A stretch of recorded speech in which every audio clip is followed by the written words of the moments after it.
Episode 19. So, hold on. Episode 19. Episode 19. Entering it in on the... Okay, the name of the recording has changed. So, I'm weak and miserable. It's funny how just laying around, I haven't been consuming too much content or anything like that. I've been aware of that. I learned from Dr. J, the healthy gamer GG guy, that if you wake up in the morning and you get on your phone, well, when you wake up, you have this full tank of dopamine. And once you use it, you watch a few videos, you doom scroll for a minute, you kind of exhaust that dopamine. So I've been aware of that. I haven't been doing anything though. So I've just been sleeping in. I've been enjoying dreams.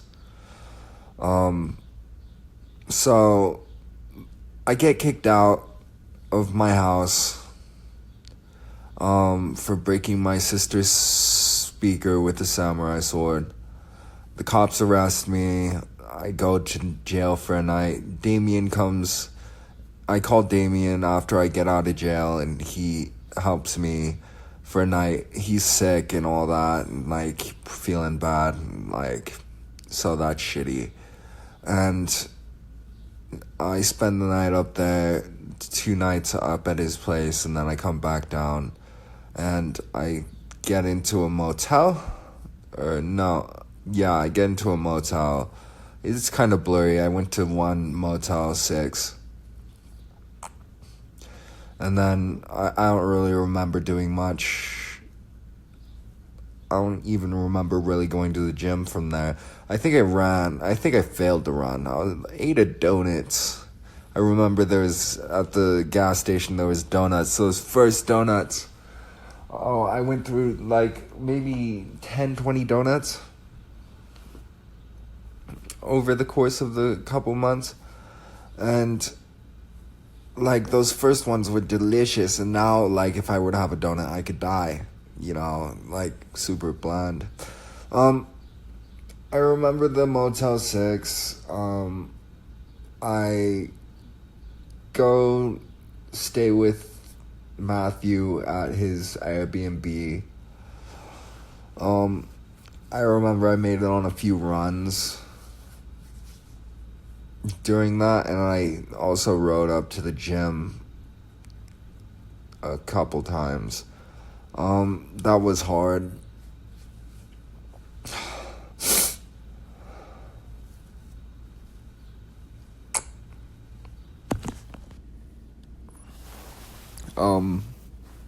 So I'm at Matthew's. I still have Adderall at this point, and apparently Matthew says I act very well on Adderall. But we stay there. It's honestly not the best work environment, but I guess I have fond memories of being there. It was fun and interesting. It was different. I wish I got to talk to more the Airbnbers more. I talked to one guy, he was a musician. That was pretty cool. I bought a cart from a girl. She was super bitchy later about it, like standoffish. She's like, I'm not your friend, we're strangers, blah, blah, blah, blah.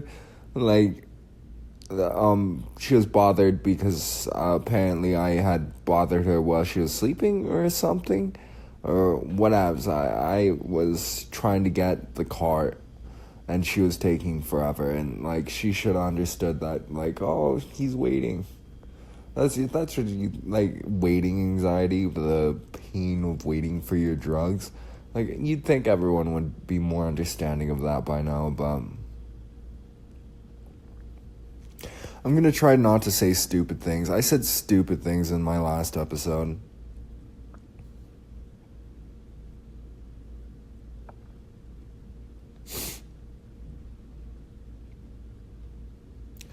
Um,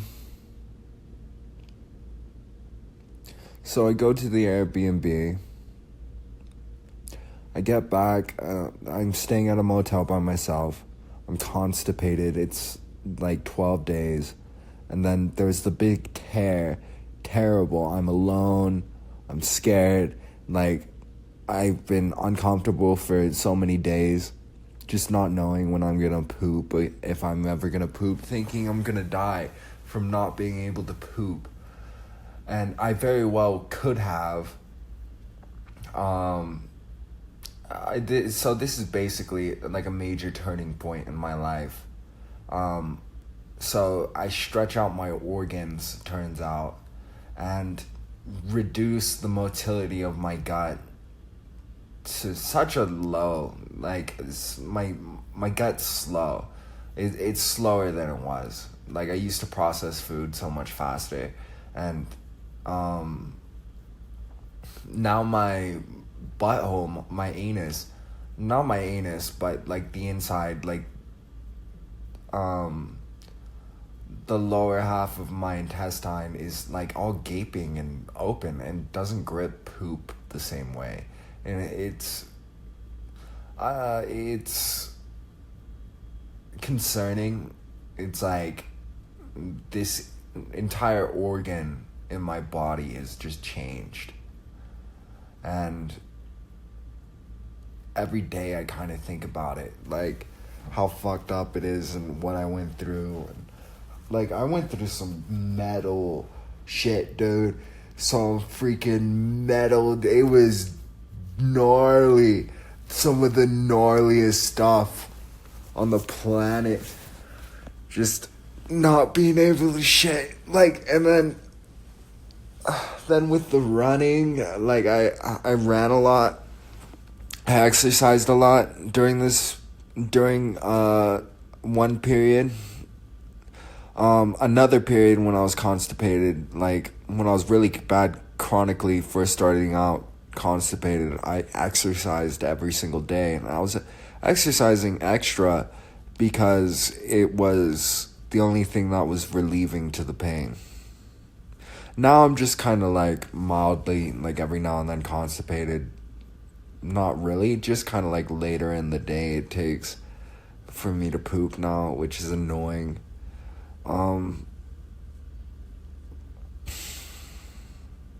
So I call the hospital. There's this big tear in my intestines. I can still feel the scar if I think about it. Sometimes it hurts.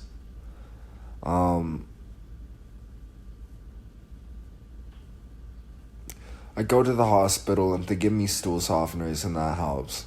Thank God. And so I figure out stool softeners help. I didn't know that. I feel so stupid. I wouldn't have had to ruin my organs if I knew that. But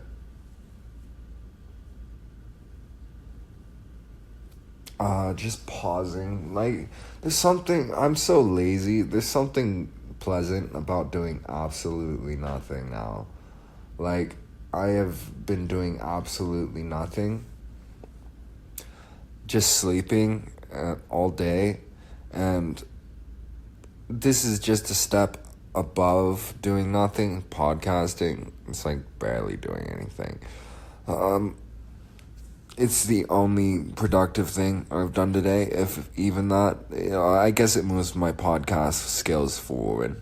So yeah, that's productive. And eventually it will be content that will be consumed by people, maybe. Assuming I don't die or give up before the next 10 years. It's gonna be slow going, I feel. So I get out of the hospital. Ooh, I got an appointment today at 2 p.m. So I can either ask for Adderall or... so today basically is the choice between, am I joining the military in 12 months? Or not? And I think I'm just going to ask for the Adderall. If she says no to the Adderall, then it's like, oh, I guess God wanted it. God didn't want me on the Adderall, and he wants me to be a SEAL. But, like, oh my God, life would be so much easier on Adderall. Like, I already know that. Like,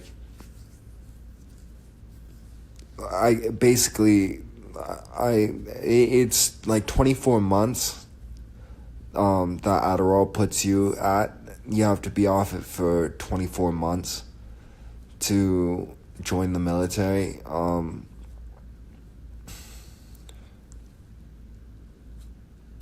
But I want the focus and ease and, like, motivation. Like, guaranteed, I'm probably gonna, if I get an Adderall prescription today, tomorrow I'm gonna take my Adderall and I'm gonna execute on my plan and do my day. Like, and I'll have more money, I'll work harder, I'll be braver. It's a crutch.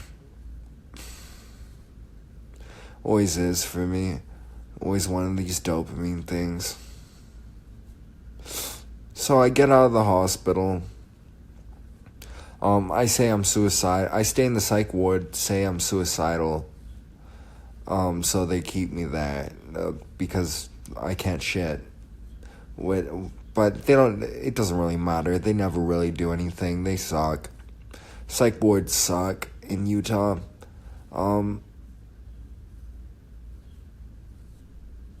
They don't cure shit. Like, they do meds or whatever. That's pretty much it. They don't know how to do psychology or whatever. It seems like nobody does nowadays.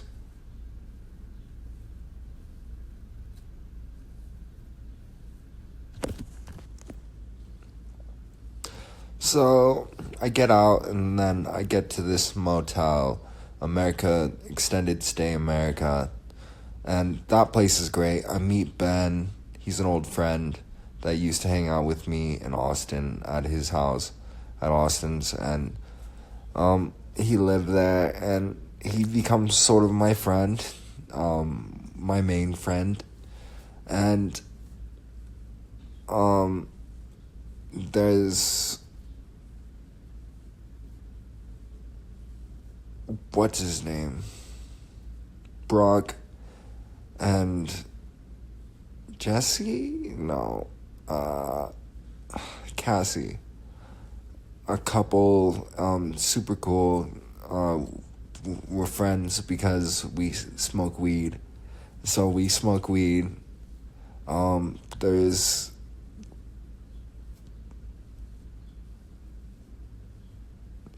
one, two... There's a guy who has cancer. He smokes weed too. He gets carts and stuff. Or he shared his cart with me.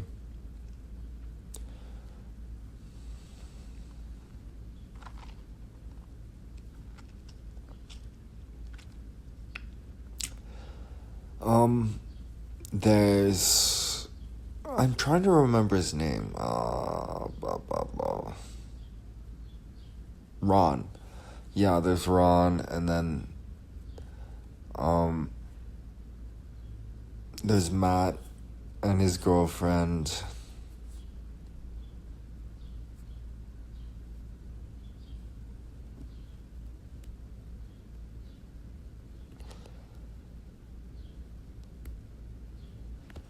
Yeah. And there's other people too. It was cool. There's little cat community. There's like 8 cats or whatever's in the back. They're like living in a car park, a car yard behind a fence. Like, there's a little hole in the fence and like cats. And like they're the little community's pets, sort of. Like, people went out, hung out with them, gave them food. They weren't really the friendliest cats, but they were cats.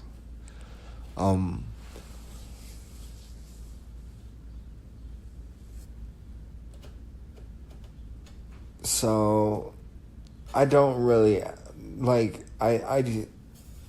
so I freaking hit the gym a couple times. My bike stops working, and then I smoke so much weed at this place. completely, like, even now I'm still like resistant to marijuana. Like, I gotta quit weed for like a year or something like that before I get high again. Um,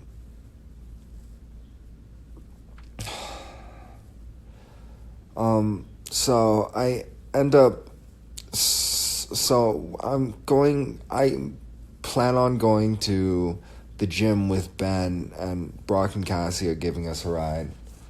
And we're finally going, and I get a call from my attorney that court is today and that I gotta show up. And then I had just gotten a cart, like second cart that I'd gotten from Justin, and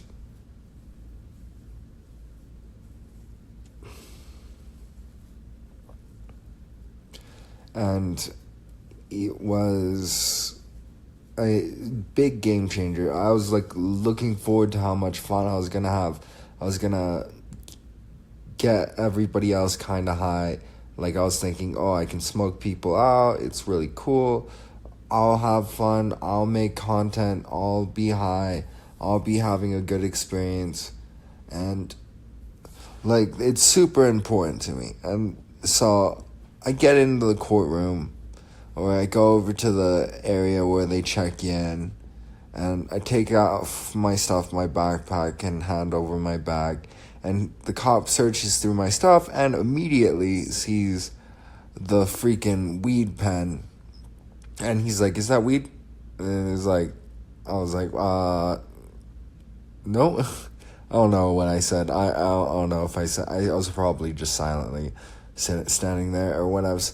But, like, he freaking pulls it out, and then he's, like, then I'm thinking, oh no, I'm gonna get in trouble. And I basically say that, oh no, I had a medical card, like, I have medical reasons, and, like, don't get me in trouble. Come on, dude, I have reasons for this. Like, I use it for good, like, I was mostly using it for creativity. Medically, marijuana doesn't really help me that much. It helps with social anxiety, which is sort of part of the autism thing. Like, I have the autism, which is the only reason why I would have weed. Medically, pretty much that, or I guess I could say head injuries, or PTSD. Not really that one, but the motel is I freaking, he takes away that, and he says he's just gonna destroy it. And then I go to court, and I'm all upset, and then I call my mom, and I, like, try to get more money, and I'm super mean about it, and, like, super stupid, and she says no, of course. And then because she just gave me that money, and, like, and I spent it on weed. And, like, then I lost it, and I'm like, whatever. Anyways, I go out, and, like, I'm waiting for my ride, and I decide I'm going to go make money. So I've done it before. I've asked for money before. So I go around the Harmon's parking lot, and I ask for money, and I end up making like $40-50, which is enough for weed. So I get another cart, and basically that's the story of, like, wait, hold up, no. So I go over, there's this gas station, and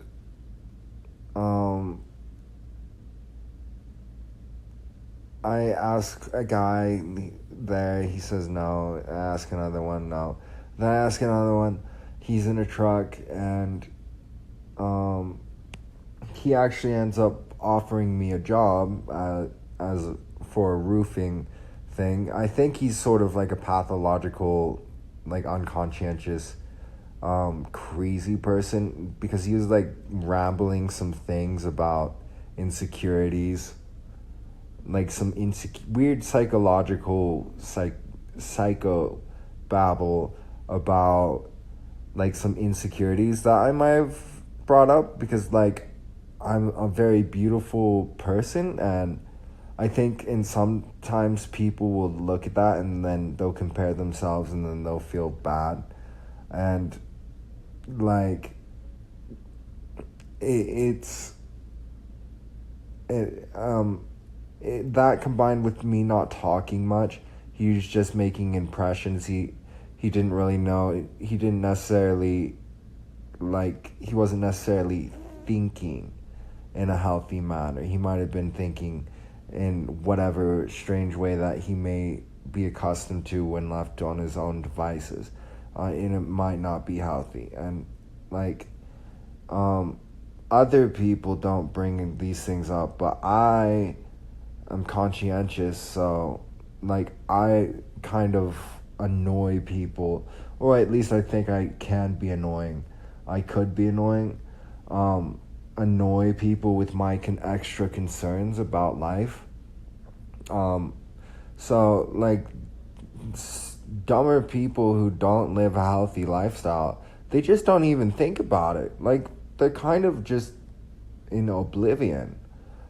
They might vaguely know that they're like gaining weight or that this is unhealthy or what else, but they're not necessarily thinking, "Oh, I'm aging faster and causing damage to my body by treating it in a certain fashion, and like I need to exercise to maintain the health of my body and the health of my mind, and like maintain the age and integrity of my cells." And like they like it.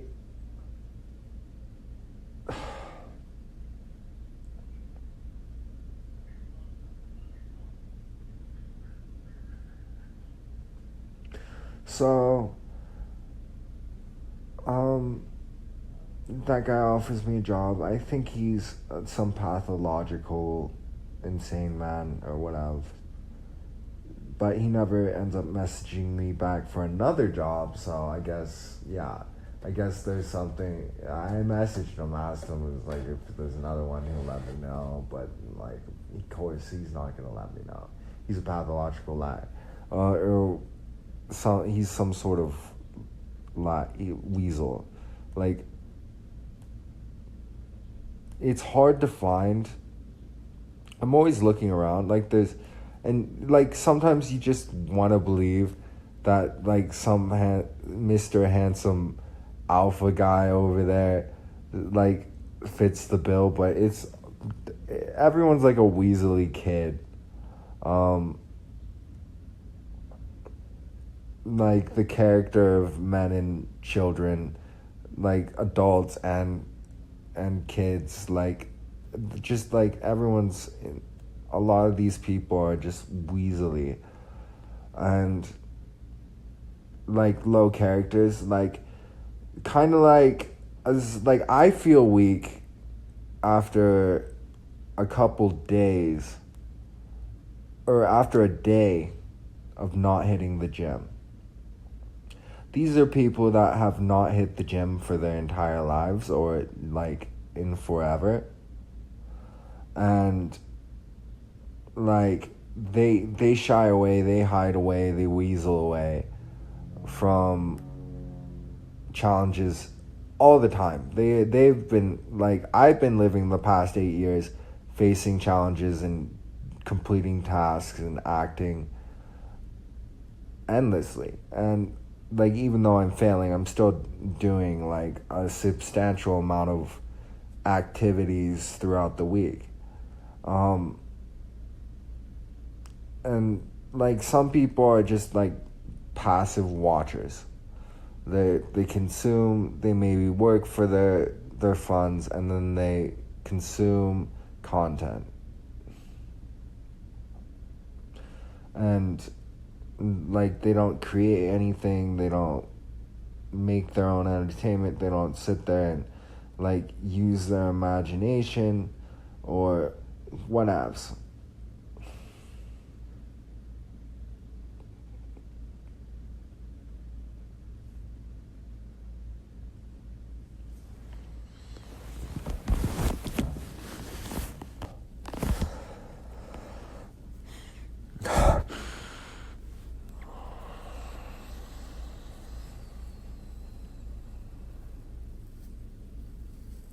So, anyways, like, I go around the Harmon's parking lot. I get $5 here, $1 there, and $10 there, and I learn that I can go up to people and make substantial money, literally just asking for it, not offering anything. Later on, I realize I play guitar.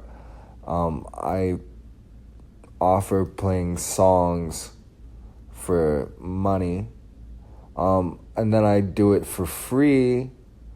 I don't always make it known that it's for free. It doesn't really matter. Like, the people who want to listen also want to pay, probably.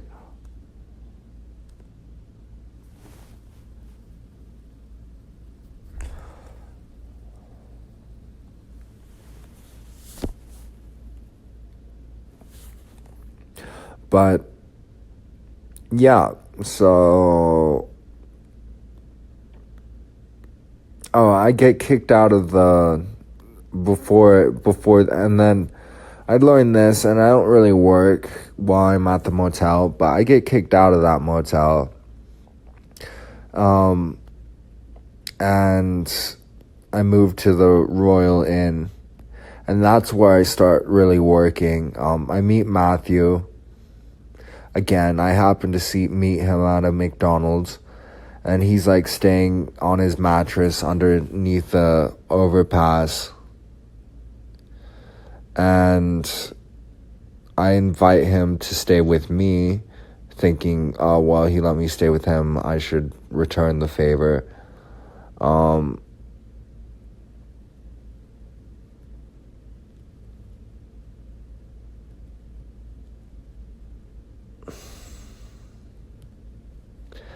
And so he stays, but he goes out panhandling. Later on, he gets super lazy, and I get annoyed that he doesn't want to work at all for any money. He's just not worth it. Totally worth it. Would have made like $20-$50 every single day.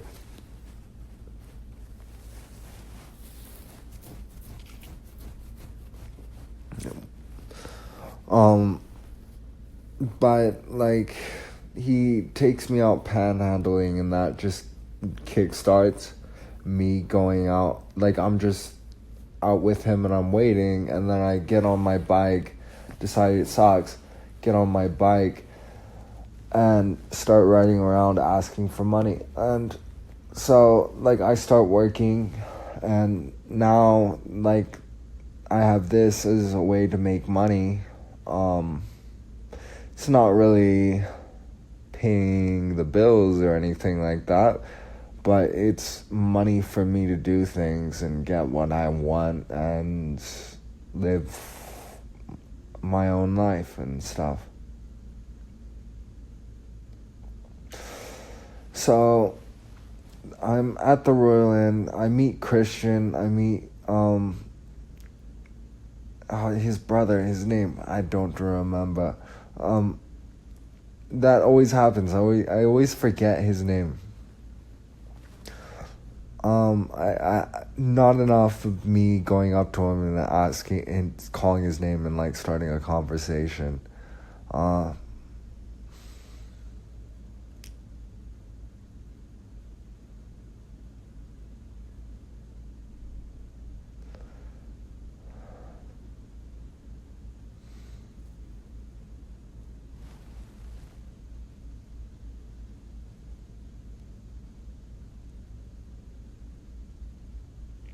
So,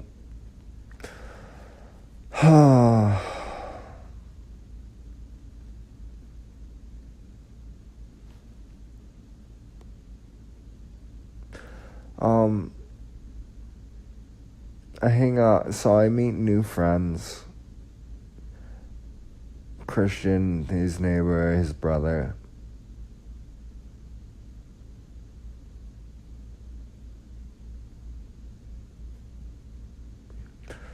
And I sort of hang out. It kind of sucks that I'm gone because like I could have stayed. And there's like these kids around and like they sold me some toy cars. I don't know what happened to those toy cars. They were kind of cool, I guess, but like I enjoyed like that they were trying to make money and doing their own little entrepreneur thing. And but it would have been cool to see like hanging out with those kids, seeing where that gone, like talking, hanging out, having fun. Christian, he's not that far. There's this other guy that thought was super cool, and wanted to be friends with him, but like there's just never that connection. And then I made another friend,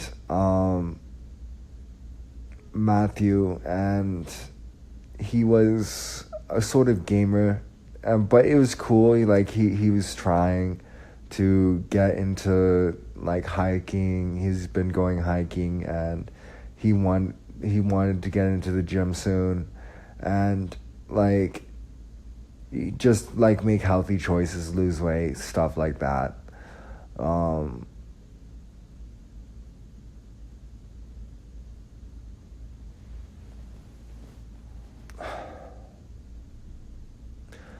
And then like the freaking the kids were fun. We played soccer a couple times, and like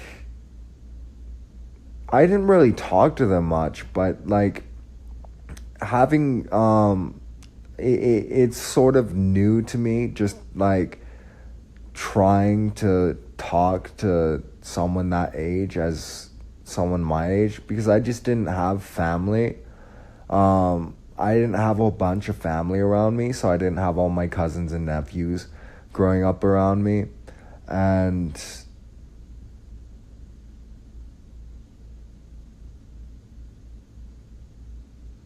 like there's opportunities to just like teach and help and like have fun, and like when you're talking to someone that doesn't have the worries of the world, like they get so excited about mundane things.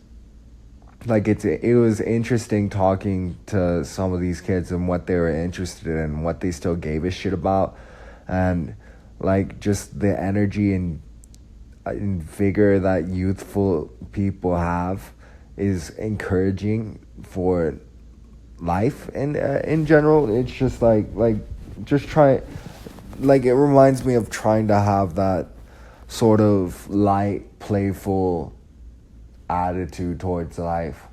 Like people are very attracted towards that sort of thing later on as you get older. If you're able to be light and playful, that's very useful for making friends. I have a great ability to take people on journeys through my words. I just need to activate it and take hold of that responsibility more. So I think I'm gonna get Adderall today. I think I'm gonna end this podcast. I gotta wrap it up. What I wanted to do was kind of give a summary of what's going on. So now I'm at Royal Inn Motel. It's great, right next to the gym. I'm hitting the gym. Honestly, like I'm getting worn down by the workout. It's really hard to do a set of 20 reps for a squat or a deadlift and do that 3-4 times. Like it's enough time to think about your freaking life. No, but it's a relatively long time to be working out. Most workouts are pretty short. Or most sets are pretty short.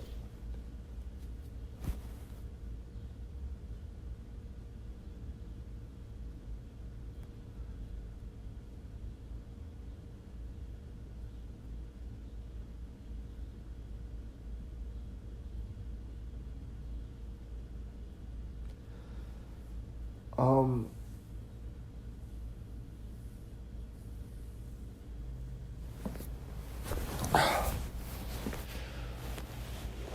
Another thing that really funny is like kids just hanging out and interacting with each other and the spontaneous, like just things that they think of. They're like hilarious. But I'm at the Royal Inn, and so I get kicked out because I burn a piece of cardboard with the stove. And I was just looking at a little bit of fire. There was no problem. Like, it was not... If they were there, like, if they would have thought that there was something wrong, like, they'd be the dumbest people on the planet. But I left a little mess on the ground, and then they saw it, and they're like, oh my god, you made a fire. Oh. And then they kicked me out. Which, it's okay. It was expensive anyways. I guess this is more expensive. Yeah, I didn't like the place anyways. I guess it's not about what I like though. But yeah, it wasn't the best environment. I didn't like the place. I didn't feel good about it. I wasn't happy.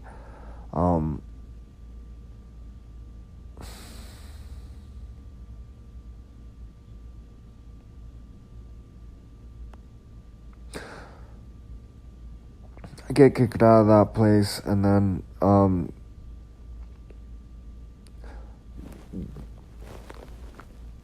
then there's this Clarissa girl.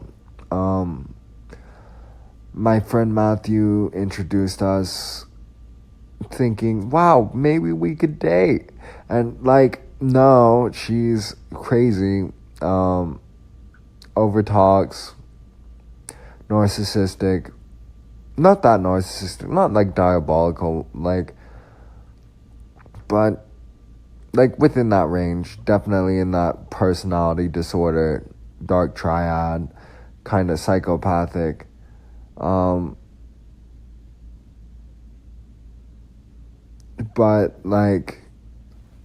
I stayed 2 nights at her place, and then I stayed a week at the psych ward while I was and left my stuff there. She wants me to pay her for the days that I left my stuff there. I don't think I'm gonna do that. I'll pay her for the days that I stayed there. Apparently her father is just this guy who will do anything to protect her daughter, and she's horrible, so that means he's horrible. I never got treated like the worst garbage on the planet, but by her. She was terrible. I don't want to pay her shit. The way she made me feel, I don't feel any positive feelings towards her. I'm not missing out. I don't care about her opinion. I've never not cared about. She's a 3. She's a 3, and she acts like a 3-year-old. She's trying to act like a kid, but she's not naive like a kid, so it's not cute. And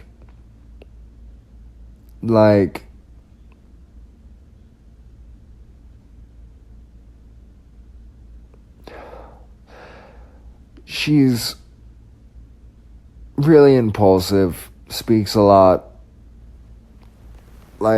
tries to domineer, but it's a really miserable attempt.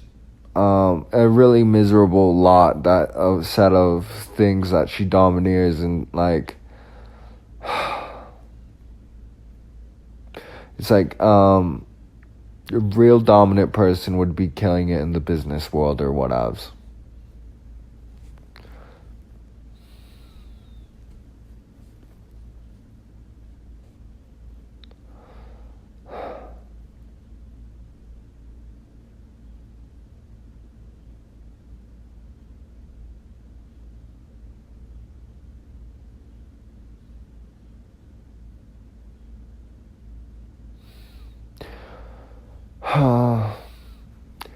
Anyways, her house stinks. It's cat poopy. It's messy. And I end up leaving thinking that my card was stolen.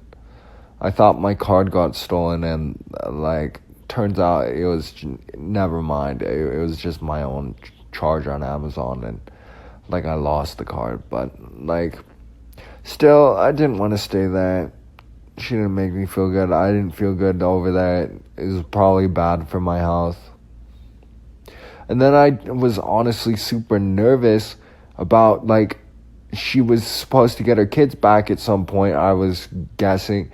And, like, I just, like, the way she was treating me, like, am I going to have some kids yelling at me? I'm going to have some disrespectful, like, monsters, like, running roughshod over me, and I'm not going to be able to do anything, and I'm just going to be in this living situation where I'm just at the bottom of the hierarchy, and they're super mean.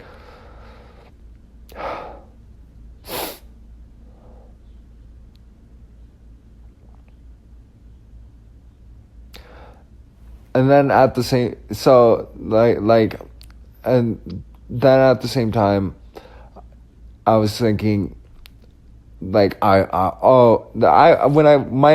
impressions were like, oh, I'm gonna date this girl, oh, she has a family, like I don't know, and I have to learn all this stuff, like learning how terrible she is, but like at first I'm like all for it, like, oh, I'm gonna invest in this girl, I'm gonna date her, we're gonna build a beautiful relationship, she has kids, like I'm gonna learn how to be a freaking decent parent, like I'm not gonna stay around forever probably, like, but like be able to help out and like anyways, like develop myself as a individual a little bit more in a more family setting. But like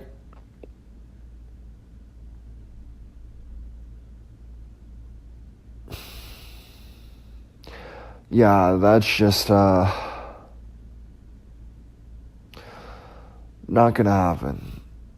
Just what I know, how she acts, the way she lives her life, just like I don't want to be around her for extended periods. I might want to be her friend actually if she can be more respectful and like give me more space to talk and can actually allow me fucking room to speak so I can be impressive and super cool. It's like, excuse me, I'm super cool if you let me, you crazy person. Jesus Christ. It's like I can't even get time to make her feel good, like with the stuff that eventually I'll get to. Like I make people feel good, but like you have to have the space for it. But now I'm at this Motel 6 and kind of failing at life, not hitting the gym, not making the workouts, not going to work, begging for it kind of feels silly calling it work sometimes, but yeah, it is work and it does require effort, and like, and added with the freaking guitar, it makes it a special talent that only few people can do.